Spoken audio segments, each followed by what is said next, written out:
আসসালামুয়ালাইকুম, hi there. নিয়ে এসেছি আপনাদের জন্য আজ ব্রেকফাস্টের একটা রেসিপি, ফুলকপির পরাটা। চলুন ঝটপট আমরা রেসিপিটি দেখে নেই। পর্যাপ্ত পরিমাণ পানি নিয়েছি ফুলকপি সেদ্ধ করার জন্য। স্বাদমতো লবণ দিয়ে দিলাম, হাফ চামচ হলুদের গুঁড়া। এখানে আমি একটা ফুলকপি ভালো করে কেটে ধুয়ে নিয়েছি। এখন এটাকে নরম হয়ে যাওয়া পর্যন্ত মিডিয়াম আঁচে সিদ্ধ করে নিতে হবে। ভিউয়ার্স, আমার ফুলকপিটা সিদ্ধ হয়ে গেছে। চুলাটা অফ করে পানিটা ভালো করে ছেঁকে নেব। এখন আমি এখানে একটা বাটিতে নিয়ে নিচ্ছি 2 কাপ ময়দা, স্বাদ মতো লবণ, 1 চামচ চিনি, 1 টেবিল চামচ সয়াবিন তেল। এখন আমি ভালো করে শুকনো উপকরণগুলো তেলের সাথে মেখে নিব। পরোটার ডোটা একটু শক্ত হবে, এর জন্য এখানে আমি 1 কাপ পরিমাণ পানি নিয়েছি, তবে পুরোটা দেব না, অল্প অল্প করে দিয়ে মেখে নেব। আপনারা আমাদের চ্যানেলে নতুন এসে থাকলে অবশ্যই সাবস্ক্রাইব করবেন। আমার ডো রেডি, এটাকে আধা ঘন্টা রেস্টে রাখবো। আর এখানে 1 টেবিল চামচ পানি রয়ে গেছে। ভিউয়ার্স, এখন আমি ফুলকপিগুলো একটা গ্রেটার দিয়ে ভালো করে গ্রেট করে নিচ্ছি, যাতে ফুলকপির উপরের অংশটাও সুন্দর করে আমরা মিক্স করতে পারি। এভাবে সবগুলো ফুলকপি গ্রেট করে নিতে হবে। আপনারা চাইলে একদম ফাইন চপ করতে পারেন, তবে আমার মনে হয় গ্রেটার দিয়ে গ্রেট করলে এটা ভালোভাবে নরম হবে, আর এই যে শক্ত অংশটা থাকে এটাও সুন্দর করে গ্রেট করা যাবে। একটা ফ্রাই প্যানে আমি 2 টেবিল চামচ সরিষার তেলে হাফ চামচ জিরা দিয়ে দিলাম। এখন 30 সেকেন্ডের মতন জিরাটা একটু সতে করে নিব। এরপরেতে দিয়ে দিচ্ছি 2 টেবিল চামচ পেঁয়াজ কুচি, একটা কাঁচামরিচ কুচিয়েতে অ্যাড করব, তবে আপনারা চাইলে ঝাল নিজেদের ইচ্ছে মতো অ্যাড করতে পারেন। অল্প একটু লবণ দিয়ে দিব, ফুলকপি সেদ্ধ করার সময় লবণ দিয়েছিলাম তাই কম দিলাম। 1 চিমটি হলুদের গুঁড়া আর হাফ চামচ লাল মরিচের গুঁড়া। ভালো করে মশলাটা কষিয়ে নিতে হবে। আমি 2 টেবিল চামচ পানি দিয়ে দিলাম।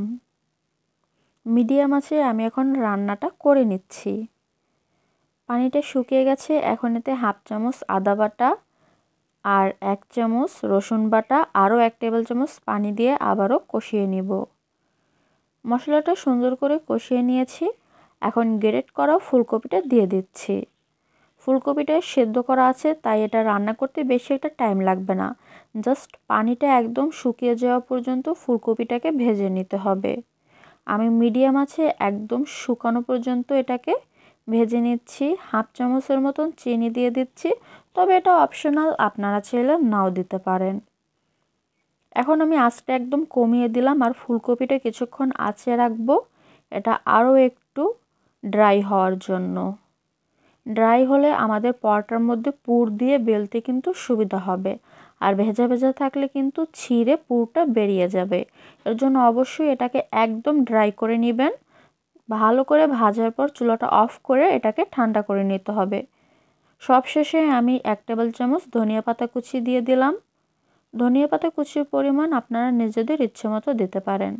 ভিউয়ার্স, আমার ফুলকপিটা হয়ে গেছে, অফ করে দিচ্ছি চুলা। দেখুন, আধা ঘন্টা পর ডোটাও কিন্তু একদমই সফট হয়ে গেছে। এখন এটাকে আবারও 1 মিনিট একটু ময়ান দিয়ে নিব। ভালো করে ময়ান দিয়ে নিয়েছি। এখন আমি লেচি কেটে নিচ্ছি। এখন আমি সব লেচিগুলো সরিয়ে একটা লেচি আপনাদেরকে বেলে দেখাবো।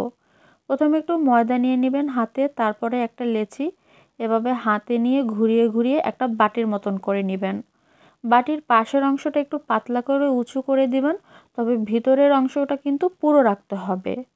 একটা বড় রুটি করে নিয়ে তারপরে ডোর মধ্যে দিয়ে দিবেন পুর, তারপর উপরে একটু ময়দা ছিটিয়ে এভাবে ডোটা সিল করে নেবেন। এরপর ডোটা নিচে রেখে আস্তে আস্তে এভাবে চেপে চেপে পুরো পুরটা রুটির সব জায়গায় এভাবে বিস্তৃত করে দিতে হবে।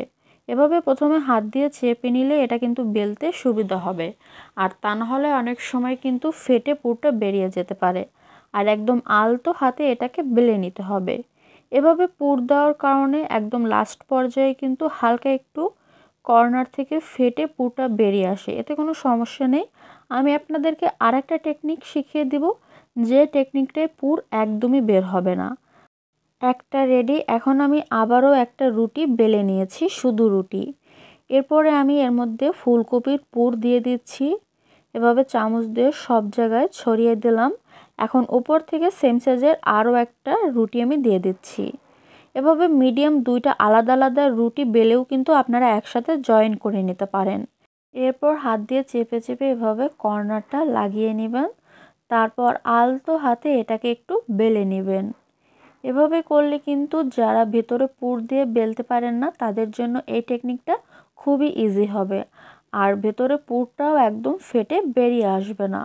আলতো হাতে এটাকে একটু বেলে একটু বড় সাইজ করে নেবেন।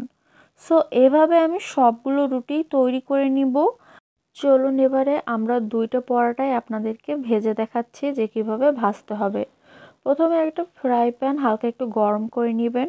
এরপর একটা পরোটা দিয়ে দেবেন, এক সাইডটা হালকা একটু সেকে নেবেন। এখনই কিন্তু একদমই তেল দেওয়া যাবে না। মিডিয়াম আছে এক সাইডটা হালকা একটু সাদা হয়ে গেলে অন্য সাইডটাও হালকা একটু সাদা করে নিতে হবে। দুই সাইডটা এভাবে সাদা হয়ে গেলে আপনারা 2 থেকে 1 চামচের মতন তেল দিয়ে দিতে পারেন। তেলের পরিমাণ আপনারা নিজেদের ইচ্ছে মতো দিয়ে পরোটাগুলো ভেজে নেবেন।